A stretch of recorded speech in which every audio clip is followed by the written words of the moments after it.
What's the curse?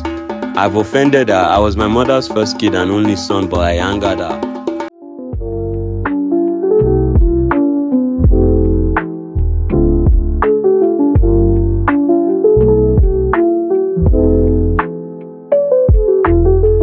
Years ago, on my way back from a daily job site, I noticed maggots on the wall of a man's house. Big black maggots. They numbered over 1,000 and ringed the entire house. I came to a standstill and peered intently.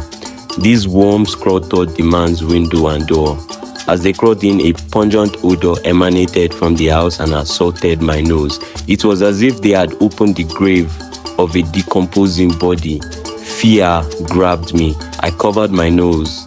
I started wondering why maggots would cover the walls of a man's house and creep inside through the doors and windows. I discovered the house was open and someone's slippers were in front of the entrance. That suggests someone was residing inside the home. I approached the door and knocked. I was curious about who was inside and why there were so many maggots. When I knocked, an elderly man opened the door and walked away. This man would be in his 80s. He was quite old and untidy. I greeted him. My nose is still covered. I was struggling to speak. I informed him that I observed black maggots on the door and windows and that they were entering his home. He inquired why I was hiding my nose. There is a strong smell coming out from the house. I was curious whether something had died inside him and he was unable to clear it due to his advanced age. I wanted to know how I might help while I was there. He strode back into his house without saying anything. I opened the curtain and glanced inside the house. The same maggots were on the floor. They were everywhere. He approached his chair and sat down. Then he started staring at the ceiling. "Baba, you should not be here. These maggots aren't healthy. This is bad. This is my house. This is where I'll stay." When I heard that, I took a step back. Something has changed, something I couldn't say. I peered outside again, and the maggots were no longer present. I was shocked. When I looked inside, I noticed that the ancient house remained as it was. I entered the house and looked around. He stared at me. I informed him that the black maggots I had seen were gone. He nodded. "When you look through your spiritual eyes, you will notice worms. Your physical sight can only see my dwelling." "But why?" He stood up and headed to a room with no door. It was a kitchen with rusted objects. "What you see is a curse that I've carried for years. A curse from my mother. And God has been extremely unfair to me. He refused to end my life. I'm not sure how long he wants to keep me alive." He picked up a kettle and poured dark water into a soiled cup. "Would you take tea?" he asked. As I was about to, as he came out with his cup of tea, I noticed his hands were rotting. A peculiar pain appeared on his right hand. The same black maggots infested his hands. I closed my eyes firmly and then opened them again. His hands resumed their original state. It was as old and wrinkled as it had always been. I saw something and inquired, "What did you see again? Your right hand looks bad." "I saw the same maggots." He extended the cup towards me. "Tea." I shake my head. "Number. Thank you." "I'd be fine." He nodded, sipped the tea and dropped the cup to the floor. "I drink tea every morning and evening. It keeps you strong. It's a friend in the cold. When the world abandons you, tea is there for you." "What curse are you talking about?" I asked. He stared at me and looked out the window. "My mother cursed me before she died. Her soul has been with me ever since, in the form of black maggots."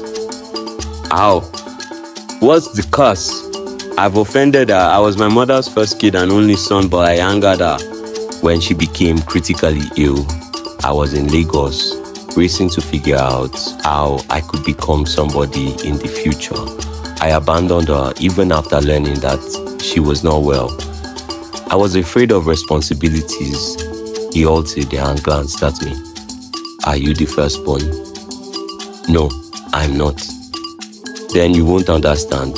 I wanted to get money quickly and get home so I could spend it on her. They claim that only a fully developed horse can transport a man, but a baby horse will perish on the journey due to lack of strength. I needed that strength first, so I left her, assuming she would be alright on her own. Before I could return, my mother had died and been buried. How did you hear about the curse? My mom's sisters, they told me that my mother cursed me before her death. She cursed me in pain and tears before taking her last breath. And the curse was black maggots. He nodded. Yes, to torment me day and night until my death. What you see is an image of my mother's rotting flesh for as long as she's buried. He stood up, grabbed the kettle and proceeded into the kitchen. But it happened a long time ago. Her body should have turned into sand. He laughed. Her bones are present. The curse will not be lifted as long as she is buried. I can help you, sir. He stepped out of the kitchen and stood. Help me? Yes. My name is Franklin James. I may speak with your mother on your behalf. Ask her for forgiveness and let the rest of your life be bright.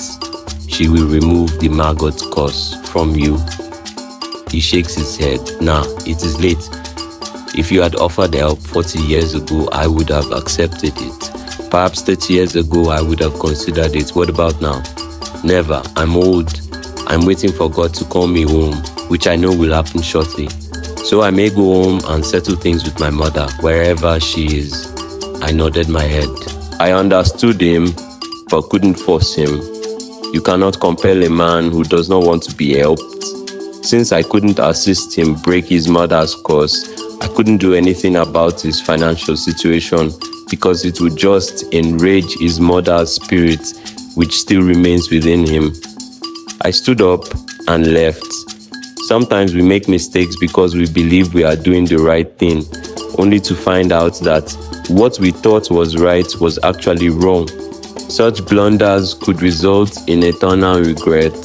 Always be there for your parents, just as they were for you when you are at your weakest moments.